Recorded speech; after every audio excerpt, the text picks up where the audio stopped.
नमस्कार, मैं सचिन कुंडलिक देसाई।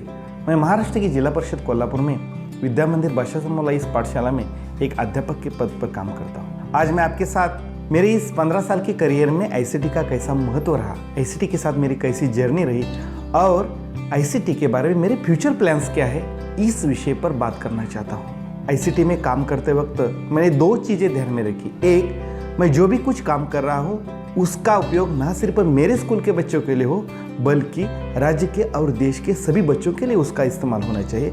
सभी बच्चों तक ये सभी क्रिएशन या एक्सपेरिमेंट पहुंच जानी चाहिए। और दूसरा, मेरे कार्य से मेरे सभी शिक्षक मित्र प्रेरित होना चाहिए। एक आईसीटी काम करने की उनमें दिलचस्पी निर्माण होनी चाहिए। आईसीटी का महत्व तो सभी जानते हैं। मेरा तो मानना है कि आज जो शिक्षा का स्तर ऊंचा बढ़ा है, शिक्षा जो ग्लोबल हो चुकी है, उसका सारा श्रेय आईसीटी को जाता है। इस आईसीटी को हम सभी को बढ़ावा देना चाहिए। तो आज मैं आपके साथ आईसीटी के साथ मेरी कैसी जर्नी रही, इसके बारे में बात करना चाहता हूँ। मेरे करियर के सारे 15 साल डिफ़िकल्ट एरिया में गुजर गए। ऐसे डिफ़िकल्ट एरिया में काम करना, आईसीटी की उपलब्धि करना बहुत ही मुश्किल काम था। फिर भी इस सभी परिस्थितियों से संघर्ष करके मैंने आईसीटी का निर्माण करने की उपलब्धि कराने की पूरी कोशिश की। चलो तो फिर आज देखते हैं कि आईसीटी के साथ मेरी कैसी जर्नी रही और बाद में देखते हैं कि मेरे फ्यूचर प्लान्स क्या है। कि मेरा पहला प्रयास था, मेरा पहला क्रिएशन था शब्द तारका प्रोजेक्ट, जो महाराष्ट्र के लगभग सभी स्कूलों में इस्तेमाल हो रहा है। ये मैंने पहली कक्षा के छात्रों के लिए बनाया था। मराठी क्षमता का विकास होने के लिए, ये क्षमता प्राप्त होने में आसानी हो, दिलचस्पी हो, इसके लिए यह प्रोजेक्ट बनाया था, जो वीडियो रूप में उपलब्ध था, प्रेजेंटेशन रूप में था, पीडीएफ रूप में उपलब्ध था, फ्लिप बुक में उपलब्ध था और डिजिटल बुक एक सुंदर और आकर्षक रूप में भी उपलब्ध था। और मुझे गर्व है कि इस प्रोजेक्ट्स का इस्तेमाल ना सिर्फ मेरे बच्चों के ने किया, बल्कि राज्य भर के हज़ारों नहीं लाखों बच्चों ने किया और आज भी कर रहे हैं। ये प्रोजेक्ट आप यूट्यूब के माध्यम से ऑनलाइन देख सकते हैं। और जहाँ इंटरनेट की प्रॉब्लम है, वहाँ आप डिजिटल बुक का इस्तेमाल कर सकते हैं, क्योंकि इस डिजिटल बुक में जो पूरी तरह लैमिनेटेड पेपर से बनाया है और इसके पार्ट में क्यूआर कोड दिया है। और क्यूआर कोड की वजह से हर कोई बच्चा वो जो कंटेंट है वो वीडियो रूप में देख सकता है। और इस कार्य की प्रशंसा करते हुए शिक्षण विवेक पुणे ने मुझे युवा शिक्षक पुरस्कार शिक्षण माझा वसा 2018 में दिया था। और इसके बाद मैंने इंग्लिश सब्जेक्ट के लिए वर्ल्ड ऑफ वर्ड्स नाम का एक प्रोजेक्ट बनाया, जिसका स्वरूप भी इसी प्रकार का था। आईसीटी में दूसरा महत्वपूर्ण कार्य रहा वो है यूट्यूब चैनल का निर्माण। स्मार्ट एजुकेशन नाम का मेरा यूट्यूब चैनल है, जो काफ़ी पॉपुलर है। टीचर्स, स्टूडेंट्स, पेरेंट्स सभी के लिए ये लाभदायक है। मेरे इस यूट्यूब चैनल पर लगभग 125 से भी ज़्यादा एजुकेशनल वीडियोस है। सिलेबिक वीडियो है, टेक्नोलॉजी के संबंध में वीडियो है। एक विशेष बात बताना चाहता हूँ, 2018 साल की बात है। नॉलेज ब्लिस अहमदनगर द्वारा एक प्रतियोगिता रखी थी एजुकेशनल यूट्यूब चैनल की, जिसमें 10 यूट्यूब चैनल का सिलेक्शन किया जाने वाला था कि एजुकेशन में काम करने वाले ऐसे कौन से एजुकेशनल यूट्यूब चैनल है, ऐसे कौन से टीचर्स है यूट्यूब चैनल के माध्यम से अच्छा काम चल रहा है। इस प्रतियोगिता में मेरी स्मार्ट एजुकेशन का चयन हुआ था। महाराष्ट्र टॉप 10 टीचर्स इस अवार्ड से मुझे सम्मानित किया था। यूट्यूब चैनल के माध्यम से एक शिक्षा प्रणाली को बेहतर बनाने का प्रयास किया है। इतना ही नहीं, शासन का जो दीक्षा ऐप है, जो अभी जब स्कूल सारे बंद है, उस स्कूल में एक अच्छा ऑप्शन रहा है। इस दीक्षा ऐप के लिए भी मैंने कंटेंट क्रिएशन का काम किया है। 6ठी और 7वीं कक्षा की ज्योग्राफी सब्जेक्ट का ई कंटेंट बनाने का मुझे अवसर मिला और वो इन कंटेंट दीक्षा में भी इंक्लूड है। जब जुलाई 2018 में इस ऐप का महाराष्ट्र में लॉन्चिंग हुआ था, उस समय के शिक्षा मंत्री विनोद जी तावड़े, उनकी उपस्थिति में समारोह हुआ था। उस समारोह में एक आदर्श पाठ के रूप में मेरा ऋतु निर्मित ये जो ई कंटेंट है 7वीं कक्षा का, उसका प्रदर्शन किया था। और एक बात 2018 की सोलापुर के टीचर्स ने एक प्रतियोगिता रखी थी सबसे अच्छा ई कंटेंट बनाने की, और 7वीं कक्षा का ज्योग्राफी का पाठ वारे यूनिट पर आधारित मैंने एक वीडियो बनाया था और उस प्रतियोगिता में महाराष्ट्र में तो उसको उस कंटेंट को फर्स्ट प्राइज मिला था। पुणे की एससीईआरटी में जब कभी भी स्टेट लेवल का ई कंटेंट क्रिएशन की वर्कशॉप होता है, उस वर्कशॉप में उपस्थित रहकर टीचर्स को गाइडलाइन करने का, मोटिवेट करने का काम भी किया है। ऐसा अवसर SCRT की टीम ने हमें दिया था। इसके अलावा राज्य स्तर पर और जिला स्तर पर भी अनेक बार टेक्नोलॉजी के संबंध में ट्रेनिंग आयोजित किया जाता है। ऐसे ट्रेनिंग में, ऐसे प्रशिक्षण केंद्र में भी उपस्थित रहकर अन्य शिक्षक मित्रों को ICT के बारे में जानकारी देने का प्रयास किया गया। इसके अलावा और एक बात कहना चाहूँगा, उसी प्रकार स्मार्ट एजुकेशन नाम का एक ब्लॉग भी है। इस YouTube चैनल की तरह ये भी काफ़ी पॉपुलर है। इस ब्लॉग पर शिक्षा के संबंध में बहुत सारी जानकारी, मेरे सभी creations, offline online test, teachers online transfer के बारे में जानकारी, बहुत सारे प्रोजेक्ट्स की उपलब्धि यहाँ ब्लॉग पर है। सभी शिक्षकों के लिए और छात्रों के लिए काफ़ी लाभदायक रहा है। लगभग 15 लाख तक इस ब्लॉग को विजिट की गई है। इस प्रकार ब्लॉग के माध्यम से भी मैंने टीचर्स को और स्टूडेंट्स को हेल्प करने का प्रयास किया है। दूसरी एक विशेष बात बताना चाहता हूँ ICT के क्षेत्र में जो किया है वो है डॉक्यूमेंट्री मूवीज़ का निर्माण। मैंने बच्चों के लिए उनको इंस्पिरेशनल और मोटिवेट करने के लिए कुछ एजुकेशनल डॉक्यूमेंट्रीज बनाए, वो काफ़ी पॉपुलर हो गई। जैसे डॉक्टर APJ अब्दुल कलाम, इनके प्रेरणादायक जीवन पर आधारित बनाई गई उड़ान, जो 15 अक्टूबर के दिन हर एक स्कूल में दिखाया जाता है। लगभग 1 लाख तक इस मूवीज़ को अब तक व्यूज़ मिली है। पंडित नेहरू के जीवन पर आधारित सलाम चाचा जी हो, ये भी मैंने डॉक्यूमेंट्री बनाई है। इसके अलावा हमारे कुछ सरकारी ऐसे स्कूल हैं, कुछ अध्यापकों का ऐसा कार्य होता है कि जो सभी के लिए प्रेरणादायी होते हैं। ऐसे स्कूल पर आधारित, ऐसे शिक्षकों के आधारित, काम पर आधारित भी मैंने कुछ डॉक्यूमेंट्रीज बनाए। जैसे सातारा जिले में शेंडेवाड़ी के स्कूल पर आधारित, जिन्होंने नेशनल लेवल का अवार्ड जीता था स्वच्छ भारत अभियान में, उस स्कूल पर आधारित गगन भरारी ये शॉर्ट फिल्म बनाई थी। उसके बाद में कोल्हापुर जिले में भैरेवाड़ी स्कूल है, एक दुर्गम क्षेत्र में रहने वाला एक स्कूल, जिन्होंने अच्छा बदलाव लाया अपने स्कूल में। इस स्कूल पर आधारित आनंद की बाग, यह मैंने डॉक्यूमेंट्री बनाई थी। कुसुमाग्रज, इनके जीवन पर आधारित उनकी बायोग्राफी बनाई थी, जिनके जन्मदिन पर जागतिक मराठी दिन सेलिब्रेट किया जाता है। इसके अलावा सबसे गौरवपूर्ण बात है कि शेरे हिंदुस्तान डॉक्यूमेंट्री की अभिनंदन वर्धमान, आपको पता होगा कि जो पाकिस्तान कर लौट कर आए हैं कमांडर, विंग कमांडर अभिनंदन, उनके जीवन पर आधारित भी मैंने शेरे हिंदुस्तान डॉक्यूमेंट्री हिंदी में बनाई है। ये सभी डॉक्यूमेंट्स बच्चों के लिए काफ़ी देशभक्ति की निर्माण करने वाली सारी डॉक्यूमेंट्स रही है। और इस डॉक्यूमेंट्री के माध्यम से मैंने बच्चों को एक अच्छी विचार, एक अच्छी सोच, एक अच्छी विचारों की दिशा देने का प्रयास किया, जिसका मुझे ICT का एक अच्छा एक माध्यम मिला। जब मैं सातारा जिला परिषद में था, उस जिला परिषद में हर साल एजुकेशन PPT निर्माण का प्रतियोगिता रहती थी। अनेक बार मुझे बेस्ट एजुकेशन PPT निर्माण का भी अवार्ड मिल चुका है। ICT के करियर में सबसे ज़्यादा क्रिएशन का मेरा फोकस रहा वो कंटेंट क्रिएशन का। मैंने लगभग 100 से भी अधिक सिलेबिक वीडियोस बनाए, अदर एजुकेशनल वीडियोस बनाए। इस सभी कंटेंट में सबसे खास, सबसे स्पेशल रहा वो वासुरू कविता पर आधारित ये कंटेंट है। 5वीं कक्षा में मराठी सब्जेक्ट में ए वासु नाम का एक पाठ है, उस पाठ पर आधारित मैं ई कंटेंट बनाना चाहता था। पहले तो मैंने प्रयास किया एनिमेशन के रूप में उस ई कंटेंट को बनाने का, लेकिन मुझे वो पसंद नहीं आया। फिर बाद में मैंने सोचा कि क्यों ना इसे एक लाइव शूट किया जाए, एक अलग तरीके से, अलग ढंग से प्रेजेंट किया जाए।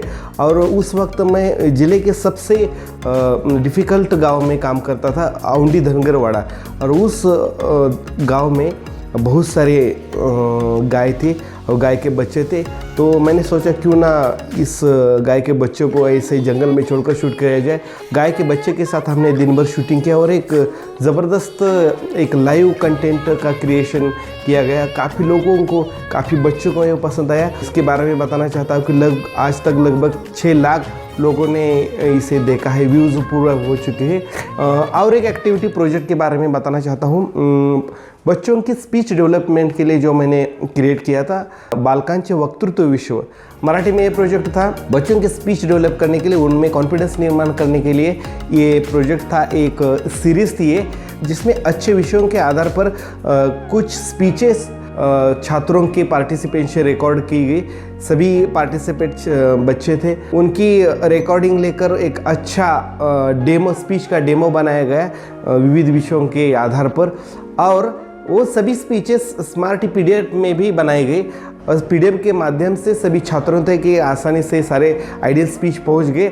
और वो हाइपरलिंक करने के वजह से जो स्पीच आप देख रहे हैं पढ़ रहे हैं वो स्पीच स्मार्ट पीडीएफ के जरिए देख सकते। और इस एक्टिविटी प्रोजेक्ट के माध्यम से बहुत सारे बच्चों में एक स्पीच करने की प्रेरणा मिली, स्पीच करने का कॉन्फिडेंस आया। बहुत स्कूलों में इस प्रोजेक्ट्स का इस्तेमाल किया गया। इस डेमो स्पीच के आधार पर प्रतियोगिता रखी गई।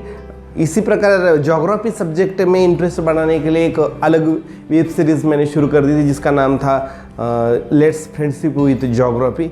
इसके माध्यम से ज्योग्राफी के जो डिफ़िकल्ट यूनिट है उनके आधार पर एक एनिमेटेड कंटेंट बनाया गया जिसके माध्यम से सरल रूप से सभी छात्र ये कंटेंट देख सके।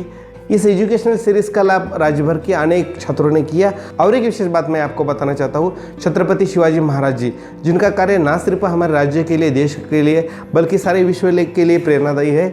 ऐसे व्यक्ति के आधार पर मैं कुछ काम करना चाहता हूँ जिनके कार्य की, जिनकी विचारों की, जिनकी सोच की छवि बच्चों में आनी चाहिए, आने वाली इस पीढ़ी में आनी चाहिए। इस उम्मीद से मैंने शिवाजी महाराज जी के जीवन पर आधारित, उनके कार्यों पर आधारित, उनके विचारों पर आधारित एक सीरीज बनाई है जिसका नाम है जागर शिव विचारों का। इसमें भी सभी जो एक्ट करने वाले पार्टिसिपेट थे वो सभी बच्चे थे, स्कूल के छात्र थे, और उन्होंने इसमें भाग लेकर उस स्पीचेस का, उस ड्रामास का, उस स्टोरीज़ का प्रेजेंटेशन किया है। और यूट्यूब के माध्यम से इसका लाभ अनेक बच्चों ने, अनेक टीचर ने किया आप अपने स्कूलों में। इस प्रकार इस माध्यम से, इस यूट्यूब चैनल के माध्यम से, इस सीरीज़ के माध्यम से शिवाजी महाराज जी के जीवन पर मैं प्रकाश डाल सका, उनके विचारों को छात्रों तक पहुंचा सका। अब मैं आपको बताना चाहता हूं कि मेरी जर्नी में सबसे खास, सबसे आइडियल एग्ज़ाम कौन सा रहा। एग्जाम्पल मेरे प्रेजेंट स्कूल के बारे में है, जिस स्कूल में अब मैं काम कर रहा हूँ, विद्या मंदिर बशासमौला स्कूल। ये स्कूल कोल्हापुर ज़िले में एक छोटी सी बस्ती में है। जब पिछले साल में इस स्कूल में जब ज्वाइन हुआ तो मैंने देखा कि इस स्कूल की बिल्डिंग लगभग 14 सालों से इस्तेमाल में नहीं है। इस सिचुएशन को चेंज करने का मन में ठान लिया और गांव वालों के साथ मिलकर इस बदलाव की शुरुआत की, इस परिवर्तन की शुरुआत हुई। गांव के सभी लोगों ने इस स्कूल के बदलाव के लिए की काफ़ी हेल्प किया। लगभग 100 दिन से अधिक तक स्कूल के लिए परिश्रम किया, आर्थिक रूप में भी हमारी मदद की।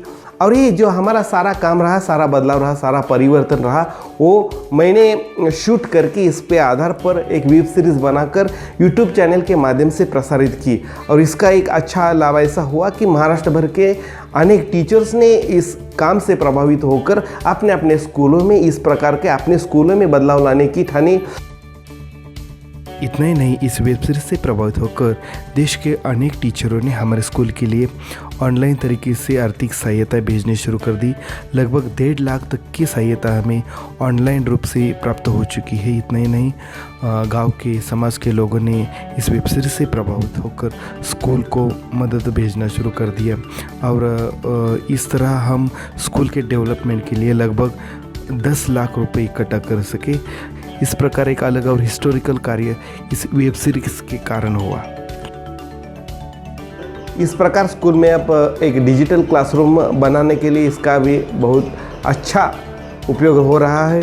आप देख रहे हैं कोरोना के संकट के कारण सभी स्कूल बंद है। ऐसे संकट काल में मैं स्कूल अगर बंद हो फिर भी शिक्षा चालू रहनी चाहिए, इस विचार से भी मैंने एक ऑनलाइन लेसन सीरीज स्टार्ट किया है जिसका नाम है मेरी ऑनलाइन पाठशाला happy learning in the home. इस सीरीज़ के माध्यम से मैंने बहुत सारे ऑनलाइन लेसन बनाए।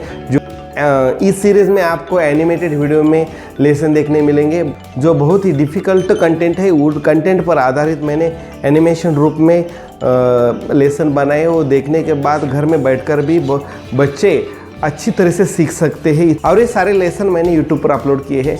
और इतना ही नहीं, प्रत्येक लेसन के, प्रत्येक वीडियो के डिस्क्रिप्शन में मैंने ऑनलाइन टेस्ट की उपलब्धि कराई है जिसके माध्यम से हर कोई बच्चा ये लेसन देखने के बाद ये लेसन कितना समझ में आए इसका इवैल्यूएशन कर सकता है। इस प्रकार की सुविधा दी थी, जिसका लाभ मेरे स्कूल के बच्चों के साथ साथ महाराष्ट्र के हज़ारों बच्चों ने किया। स्कूल बंद होने के बावजूद भी वो शिक्षा में रहे। ICT के माध्यम में मैं मेरे स्कूल के बच्चों के साथ सभी बच्चों तक कैसे पहुंच सकता हूं, सभी बच्चों के लिए कैसे हेल्प कर सकता हूं, इस प्रकार का कार्य कर रहा हूं। अंत में मैं अब बात करना चाहता हूं कि मेरे ICT के बारे में फ्यूचर प्लान्स क्या है, एक क्वालिटी एजुकेशन के लिए मैं क्या प्रयास करना चाहता हूं। सबसे पहली बात तो जिस स्कूल में मैं काम कर रहा हूं उस स्कूल में अच्छी तरह की ICT की उपलब्धि कराना मेरा प्रधान काम है। मैं स्कूल में सभी तरह की सुविधाएं निर्माण करना चाहता हूं जो सभी स्कूल के लिए एक उदाहरण बन जाए कि कैसी एक अच्छी डिजिटल स्कूल बन सकती है, एक डिजिटल सेंटर हो सकता है। बच्चों के लिए ICT का एनवायरनमेंट कैसा होना चाहिए ये मैं दिखाना चाहता हूँ। इस प्रकार जिस प्रकार मैंने स्कूल में बदलाव लाया है उसी प्रकार मैं स्कूल में ICT में एक अच्छा बदलाव लाना चाहता हूँ, सभी और बच्चों में ICT में रुचि उत्पन्न करना चाहता हूँ। इस प्रकार मेरा पहला विजन है कि प्रेजेंट स्कूल एक आइडियल डिजिटल स्कूल बन जाए। दूसरा मेरा जो प्लान है वो है टीचर्स के लिए हेल्पलाइन सेंटर शुरू करना। जो भी टीचर्स ICT में काम कर रहे हैं, न्यू लर्नर है, उनको कुछ हेल्प करना चाहिए तो हेल्प करना, कुछ ऑनलाइन कोर्सेज शुरू करना, इस प्रकार का काम मैं हेल्पलाइन के माध्यम से करना चाहता हूँ। तीसरी महत्वपूर्ण बात यह है कि छात्रों के लिए बहुत मात्रा में कंटेंट का क्रिएशन करना। इस प्रकार अधिक से अधिक सिलेबस की कंटेंट का क्रिएशन करके फ्री में और आसानी से बच्चों तक ऐसे क्रिएशन पहुँचाना चाहता हूँ जो उनको पढ़ने में, शिक्षा में हेल्प कर सके। इसके साथ ही दूसरा मेरा एक विज़न है कि मैं ऐसे कुछ शॉर्ट फिल्म्स बनाना चाहता हूं जिससे सभी बच्चे, सभी छात्र राष्ट्रभक्ति से प्रेरित हो, उनमें राष्ट्र भावना की प्रेरणा जागृत हो। ऐसे कुछ देशभक्ति पर आधारित, देशभक्ति को बढ़ावा देने वाले कुछ शॉर्ट फिल्म बनाना चाहता हूं। अगर एक अच्छा डिजिटल स्कूल बना, अच्छा एक ICT सेंटर बना तो उसमें मैं एक स्टूडियो भी बनाना चाहता हूं, जिस स्टूडियो में सभी तरीके का शूट कर सकूँ या रिकॉर्डिंग की सारी सुविधाएं उपलब्ध हो। मैं ऐसे भी कुछ प्रोजेक्ट बनाना चाहता हूँ जिससे सभी बच्चों को, खासकर जो दुर्गम गांव के बच्चे हैं जो स्कूल में नहीं आते, वो ऐसे प्रोजेक्ट के माध्यम से शिक्षा में आकर्षित हो, पढ़ने के लिए उनमें दिलचस्पी पैदा हो। इस प्रकार एक सीखने की चाहत निर्माण हो, शिक्षा में चाहत निर्माण हो, ऐसे कुछ प्रोजेक्ट्स में निर्माण करना चाहता हूँ। जिस प्रकार मैंने शब्द तारका का प्रोजेक्ट निर्माण, ऐसे बहुत सारे प्रोजेक्ट निर्माण करने की मन में इच्छा है कि जिससे बच्चों को, खासकर दुर्गम क्षेत्र के बच्चों को स्कूल में आने के लिए एक चाहत निर्माण हो, एक इंटरेस्ट निर्माण हो। इस प्रकार मैं ICT के माध्यम से शिक्षा में एक आसानी, एक चाहत और एक परिपूर्णता लाना चाहता हूँ। इस प्रकार मेरे करियर में, मेरे जर्नी में ICT का जिस प्रकार का महत्व रहा, जिस प्रकार का उपयोग रहा, मेरी इच्छा है कि, मेरे प्लान है कि आगे वाले करियर में भी इसी प्रकार का मैं इफेक्टिव रूप से ICT का इस्तेमाल करता रहूँगा, ICT में एक्सपेरिमेंट करता रहूँगा। और मेरा एक सपना है कि देश का हर स्कूल एक ICT का अच्छा सेंटर होना चाहिए, एक आइडियल डिजिटल स्कूल होना चाहिए। हर एक मेरा शिक्षक मित्र टेक्नोसिवी टीचर होना चाहिए। और इस काम के लिए और इस ड्रीम के लिए जो भी मैं कुछ कर सकता हूँ, जो भी मेरा कर्तव्य रहेगा, वो कर्तव्य निभाने का मैं प्रयास करता रहूँगा। इस प्रकार शिक्षा को अच्छा बनाने के लिए, आसान बनाने के लिए, इंटरेस्टिंग बनाने के लिए मैं ICT में जो कुछ कर सकता हूँ वो मैं करने का प्रयास करूँगा। और ICT का ये महत्व जानकर मैं आगे भी उपयोग करता रहूँगा, जिससे एक क्वालिटी एजुकेशन का निर्माण हो।